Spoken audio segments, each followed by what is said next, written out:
వాక్యం చదువుకుందాం. ఆమోసు గ్రంథంలో నేను ఇప్పుడు చెప్పే వాక్యాన్ని మీరు స్పష్టంగా నమ్ముతారు. అధ్యాయంలో 4వ వాక్యం నుంచి 6వ వాక్యం వరకు దహించు అగ్ని అని ఇక్కడ పేర్కొనబడింది. దహించు 4వ వాక్యం నుంచి 6వ వాక్యం వరకు. మరి అగ్ని చేత దండింపవలెనని అగ్ని రప్పించి ప్రభువైన యెహోవా దానిని దర్శన రీతిగా నాకు కనపరచను. అది వచ్చి అగాధమైన మహాజలమును మింగివేసి స్వాస్థ్యమును మృంగ మొదలుపెట్టినప్పుడు ప్రభువైన యెహోవా యాకోబు కొద్ది జనము గలవాడు, ప్రభువైన యెహోవా యాకోబు కొద్ది జనము గలవాడు, అతడేలాగు నిలుసును,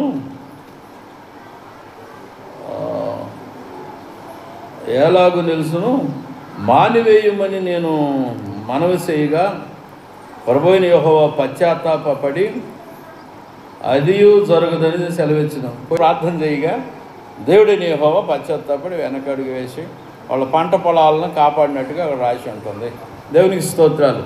ఇక్కడ ఇంకొక విషయం అన్నట్టు దహించు అగ్ని.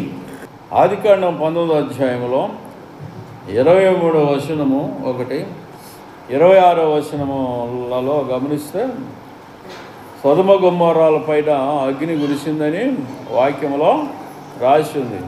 సొదొమ పట్టణాన్ని, గొమొర్రా పట్టణాన్ని నాశనం చేశాయి, బోడి చేసి పడేసాయి అగ్ని గంధకాలు కురిసి. ఎందుకని? అందులో నపుంసకులు ఉన్నారు. ఇది ఆదికాండము చరిత్ర. ఇది ఆదికాండంలో ఈ సొదొమ గొమొర్రా పట్టణాలలో నపుంసకులు ఉన్నారు. 1 పురుషుగాములు ఉన్నారు, స్త్రీగాములు ఉన్నారు. పిల్లలతో సహా దురాశ, చెడు కోరికలతో నింపబడి ఆ దేవదూతలను పాడు చేయటానికి దొమ్మిగా వచ్చినట్టుగా అక్కడ కనపడుతుంది. పసిపిల్లలకు అసలు వాస్తవానికి స్త్రీపరమైన కోరికలు ఉండవు. పసిపిల్లలు అంటే పరిగెత్తుకొని వచ్చారు అక్కడికి. వాళ్ళు ఏం చేద్దామని వచ్చారు వాళ్ళకేం తెలియదు అసలు. అంటే సైతాను వాళ్ళలో దూరి లోతు ఇంట్లోకి వచ్చిన దేవదూతలను స్త్రీలు అనుకొని వాళ్ళని పాడు చేయాలని అక్కడికి వచ్చారు. అది సంఘటన. అందుకని లోతు ఇంట్లోకి వచ్చిన దేవదూతలు లోతును లోపలగా గుంజుకొని చెయ్యి చేసి వీళ్ళకి కనుమబ్బు కలుగు చేశారు. అంటే కళ్ళు కాని రాకుండా మీ చేశారు, మీ కళ్ళు కాని రాకుండాగాక అన్నారు. కళ్ళు కాని రాక అక్కడి నుంచి వాళ్ళు తారిట్లాడుకుంటూ అక్కడి నుంచి వెళ్ళిపోయి ఉంటారు. ఆ టైంలో లోతు తడువు చేయగా తన అల్లుళ్ళ దగ్గరికి వెళ్ళి వాళ్ళు కూడా వస్తారేమోనని ఆ నాశనంలో ఉండకుండా వాళ్ళ అల్లుళ్ళు విషయమై ఆయన తడువు చేసినప్పుడు వాళ్ళతో మాట్లాడినప్పుడు వాళ్ళు రానొల్లకపోగా లోతును ఆలస్యం చేసినప్పుడు లోతు భార్య, లోతు 2 బిడ్డలను ఆ దేవదూతలు చేత్తో గుంజుకుని వచ్చి ఊరు విడిచిపెట్టిరి, పట్టణం బయట విడిచిపెట్టిరి అని రాసి ఉంటుంది. ఉదయం అయ్యేసరికి సొదొమ గొమొర్రాల మీద ఏం పడింది? అగ్నియు గంధకమును పడింది అని రాసింది. ఎక్కడుంది ఈ వచనం? ఆదికాండం 19వ అధ్యాయం 23వ వచనం చూడండి. ఏముంది అక్కడ? 19వ అధ్యాయం 23వ వచనం.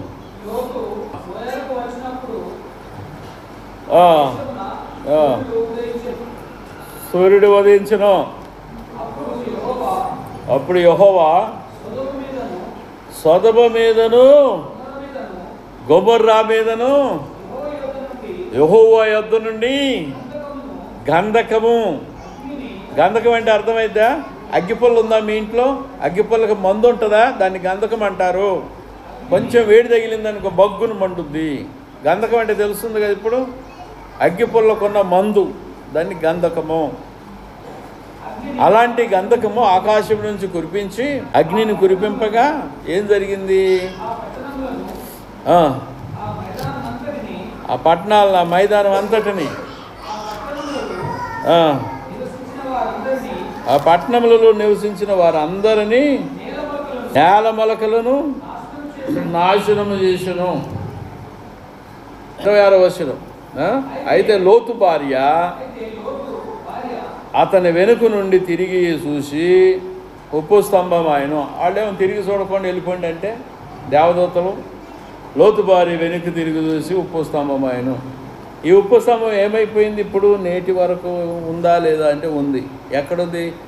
సౌదీ అరేబియాలో ఈ లోతు భార్య ఉప్పు స్తంభంగానే ఉంది ఇప్పుడు కూడా. అందరూ పోయి ఈ లోతు భార్యని విగ్రహాన్ని చూస్తున్నారు, ఉప్పు స్తంభాన్ని.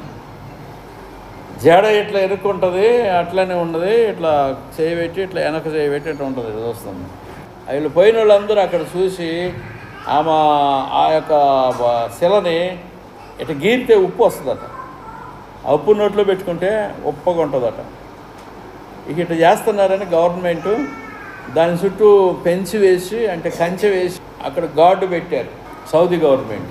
ఇప్పటికి ఉంది లోతు భార్య, ఇప్పుడు కూడా శిలగానే ఉంది. చరిత్ర ప్రూఫ్, ఈ వాక్యం ప్రూఫ్ ఉన్నది అన్నట్టు. అక్కడికి వెళ్ళి చూసి వచ్చినామా. నేను ఉప్పును గురించి బాత్ చేస్తుంటే సిద్దిపేటలో వాక్యం చెప్తుంటే అక్కడ కూర్చున్నాము. ఒక ఆమె, నువ్వన్న ఉప్పు గురించి చెబుతున్నావు, ఆ లోతు భార్య గురించి చెబుతున్నావు, అయితే నేనైతే డైరెక్ట్గా పోయే చూసి వచ్చా అంటుంది. మంచిదమ్మా, నువ్వు చూసొచ్చు, నేను చూడక నమ్మాను కనుక నేను ధన్యుడిని నీకంటే అని నేను అనుకున్నాను. అవును కదా, నేను పోయి చూసి వచ్చానయ్యా. ఆ లోతు భార్య దగ్గర పోయి ఇట్లా తాగి కూడా వచ్చా, ఉప్పు కూడా తీసుకున్నా, నోట్లో పెట్టుకున్నాను అంటాను. నేను పోలేదమ్మా, నాకు అవకాశం రాలేదు, నేను పోలేదు. పోకపోయినా నేను చూడక నమ్ముతున్నా, వాక్యాన్ని నమ్ముతున్నాను కనుక నేను ధన్యుడిని. ప్రైజ్ ది లార్డ్, హల్లెలూయా, హల్లెలూయా. అగ్నిగంధకం ఎందుకు కురిసిందంటే అక్కడ పెద్దవాళ్ళకి అర్థమైంది, పసిపిల్లలకి ఏమో అర్థం కాదు. వాళ్ళు దేవదూతలని స్త్రీలు అనుకొని వాళ్ళని నాశనం చేయాలని, ఖరాబు చేసి నాశనం చేయాలని స్త్రీలు అనుకొని ఊరు వారందరూ దొమ్మిగా వచ్చిరని వాక్యంలో రాసి ఉంటుంది. అంటే వాళ్ళ పాపం అంతగా దిగజారిందని దేవుడు గ్రహించి దాని మీద అగ్నిగంధకాలు కురిపించినట్టుగా వాక్యం బోధిస్తుంది. ఇక్కడ గమనించండి, నేటి కాలంలో ఇలాంటి చరిత్రలు జరుగుతున్నవా లేవా? సొదొమ గొమొర్రాల యొక్క చరిత్రలో నేటి కాలంలో ప్రపంచం మీద జరుగుతున్నవా లేవా? మీలో ఎంతమంది తెలుసు? చేసి పెట్టండి. తెలీదా? అలాంటివి జరుగుతున్నాయి. ఢిల్లీలో ఒక స్త్రీని బస్సులో పోతుంటే, ఒకటే స్త్రీ ఉంది, రాత్రిపూట ఆమెను మనుషులు లేని ప్రాంతంలో ఆమెని వస్త్రాలు తీసిపడేసి ఆమెను ఖరాబు చేసేసి, అది ఒక పిచ్చిది అన్నట్టుగా ఉదయం అయిన జనమంతా పోతుంటే ఇది పిచ్చిది అనుకుంటారు, దాని జోలికి ఎవరు పోరు, ఎవరు పట్టించుకోరని దాన్ని ఒక పిచ్చిదానిలాగా చేసేసి అటు పడేసిపోయారు. మనిషిని బ్రతికే ఉంది. అది సొదొమ గొమొర్రా చరిత్ర కదా. దీన్ని దిశ అంటాడు ఇండియా గవర్నమెంట్ వాడు. దిశ కేసు అంటాడు. ఇలాంటి చాలా కేసులు మన భారతదేశంలో మహానగరాల్లో జరుగుతున్నవి. ఇలాంటి వార్తల్లో వస్తుంటాయి, గమనించండి. సొదొమ గొమొర్రాలో ఏమైతే జరిగినాయో అవే నేటి దినాల్లో ఇండియాలో అక్కడక్కడ జరుగుతున్నవి. సొదొమ గొమొర్రాలో దొమ్మికి వచ్చారు. ఆ దొమ్మి అనేది మనకు కనపట్లేదు, కానీ నలుగురు ముగ్గురు ఇట్లా మనుషులు, మృగాలను పడిన మనుషులే, మగవాళ్ళు ఒక స్త్రీని పాడు చేయటం ఇలాంటిది కనపడుతుంది. విదేశాల్లో కూడా కొన్ని సంఘటనలు ఉన్నాయి. అది ఇంకా తీవ్రమవుతుంది. తీవ్రమయ్యి ఇలాంటి పరిస్థితులు, ధర్మం కంప్లీట్గా పడిపోతుంది. ప్రభు వచ్చేస్తాడు. ప్రైజ్ ది లార్డ్, హల్లెలూయా. ఏం చేయటానికి వస్తాడంటారు? ప్రభు ఏం చేస్తాడు? ఆయన వచ్చి యేసు ప్రభు ఏం చేస్తాడు అనే ప్రశ్న కదా ప్రతి ఒక్కరికి. ఇంతగా మానవ కోటి చెడిపోయింది, దేవుడు ప్రభు వచ్చి ఏం చేయగలడు? యెహోవా ఏం చేయగలడు అని అంటున్నారు. ఏం చేయగలడా? ఇక్కడ వాక్యం రాసి ఉంది, ఆయన రాసి పెట్టించాడు. ఏంటంటే ఈ పేతురు పత్రికలో రాసి ఉందండి. ఆయన ఏం చేయగలడంటే సొదొమ గొమొర్రాల పైన ఏ విధంగా అగ్నిని కురిపించి పట్టణాలు బూడిదైపోయినాయో అదే విధముగా దేవుడు చేయగలడు. ఆ పాపులందరినీ, దుర్మార్గులందరినీ బూడిద చేయగలడు. అది ఆయన చేసేది. ఆ పని చేయడానికి వస్తున్నాడు. 2 పేతురు 3వ అధ్యాయము 6వ వచనము, 7వ వచనము, 10వ వచనం. 2 పేతురు 3వ అధ్యాయము 6, 7, 10 వచనాలు, 3 వచనాలు ఉన్నాయి. 6వ వచనం చదవండి, ఆఫ్ చేయి. 7వ వచనం. ఆ నీళ్ల వలన అప్పుడున్న లోకము నీటి వరదలు మునిగి నాశనమైంది. ఇదొక సంఘటన. నీళ్ల వరదలో ఉన్న లోకం నాశనం కావటం, నోహ దినాలు అవి. ఇప్పుడున్న ఆకాశము భూమియు భక్తిహీనుల తీర్పును నాశనమును జరుగు దినం వరకు అగ్ని కొరకు నిలువ చేయబడినవై వాక్యం వలన భద్రము చేయబడి ఉన్నవి అని రాసిందండి. అంటే ఇప్పుడున్న లోకం మీద కూడా అగ్నియు గంధకం పడుతుందని అర్థం. సొదొమ గొమొర్రాల మీద నిప్పులు పడి ఎట్ట పాడైపోయిందో, అగ్ని గంధకాలు అనేవి మన ఇప్పుడున్న లోకము అగ్ని గంధకాలతో దహించబడటానికి వాక్యముతో భద్రం చేయబడి ఉన్నది. నేను అణుబాంబులు వేస్తాను అంటే ఈ వాక్యం వ్యర్థమైపోతుంది కదా. లేక అదే అణుబాంబుల్ని ప్రభు అనుమతిస్తే ఆ అగ్ని వలన లోకం నాశనం అవుతుందా? తెలియదు. అయితే అగ్ని వలన నాశనం కొరకు వాక్యం చేత లోకము భద్రంగా ఉంది. ప్రస్తుతము ఆయన అనుమతి కొరకు అది ఎదురు చూస్తుంది. మరి సంఘం ఏమైపోవాలా? సంఘం ఎత్తబడుతుందండి. సంఘం తప్పించుకుంటుంది. ప్రభువుని నమ్ముకున్న సంఘం తప్పించుకుంటుంది. సంఘానికి ఏముండదు.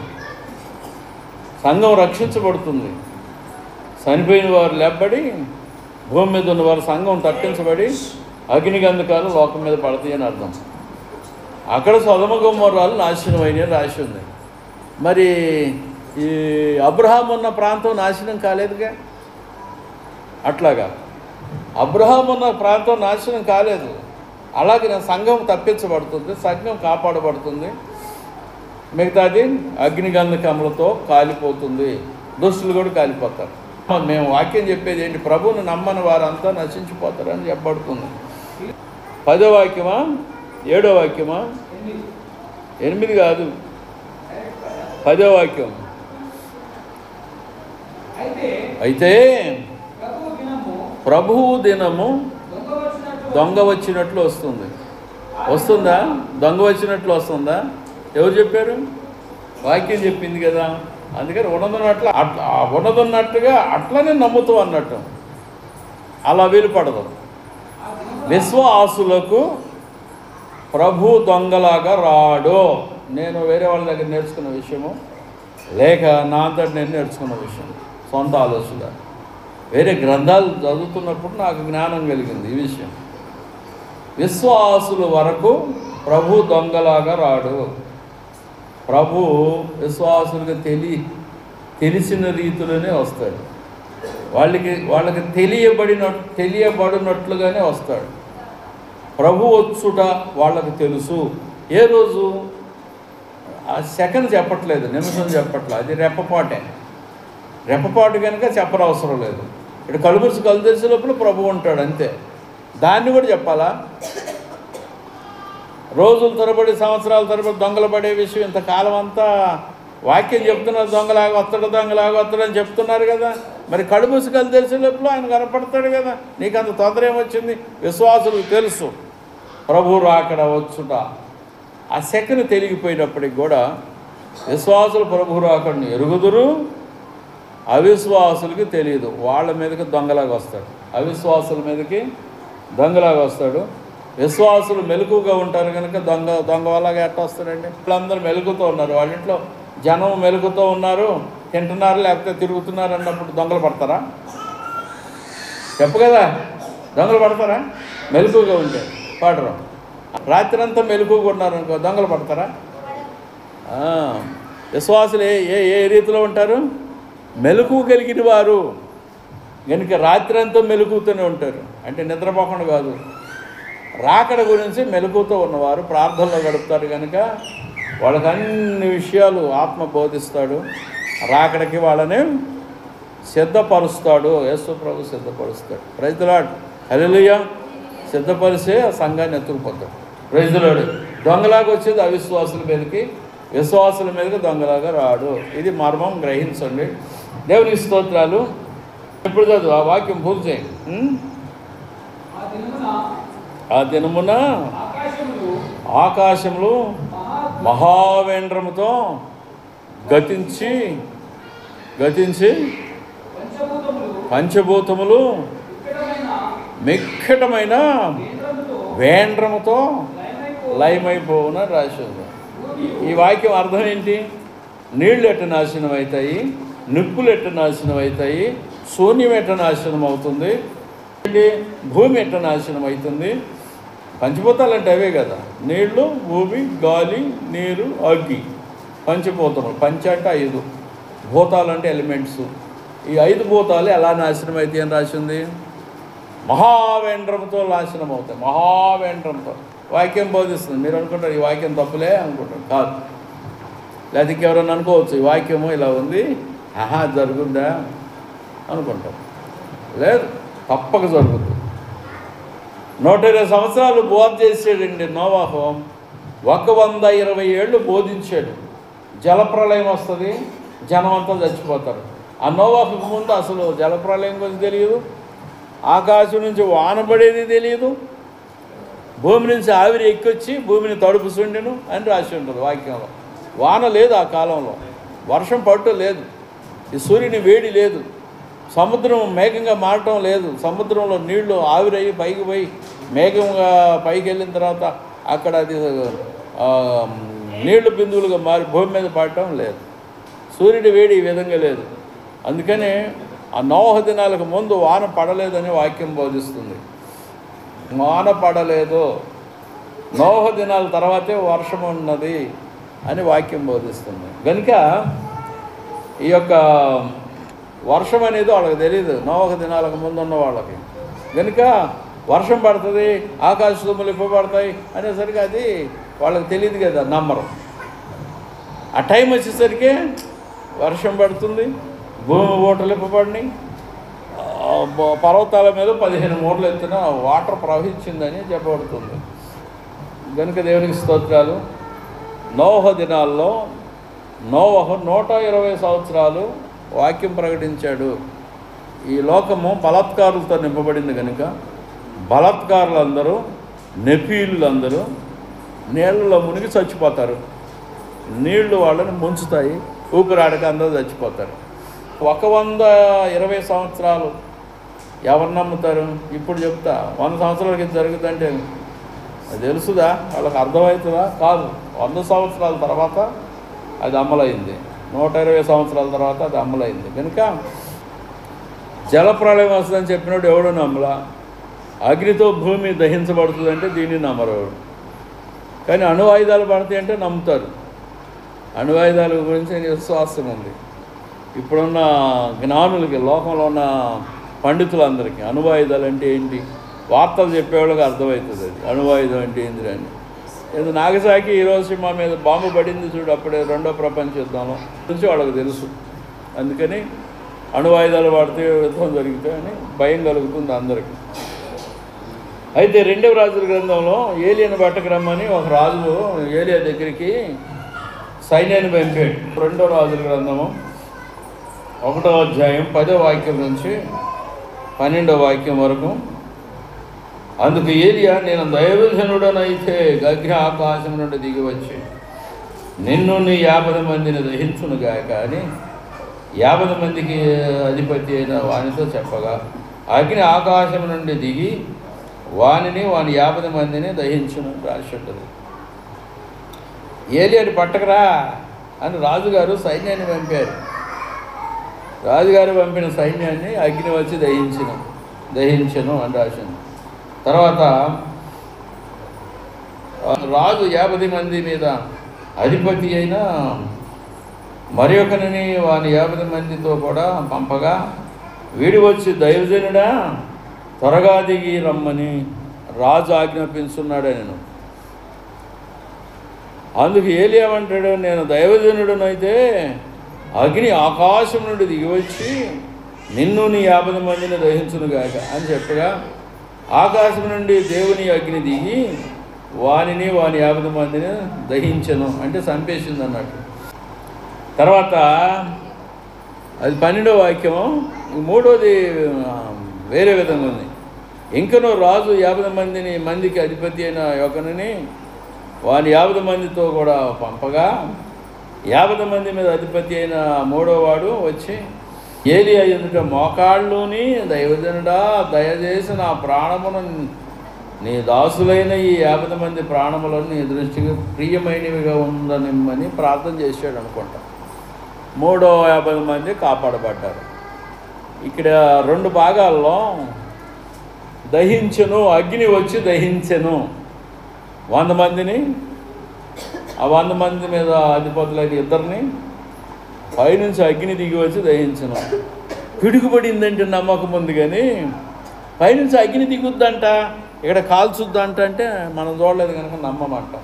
అంతేనా కదా? పిడుగుపడిద్దంటే నమ్ముతావా?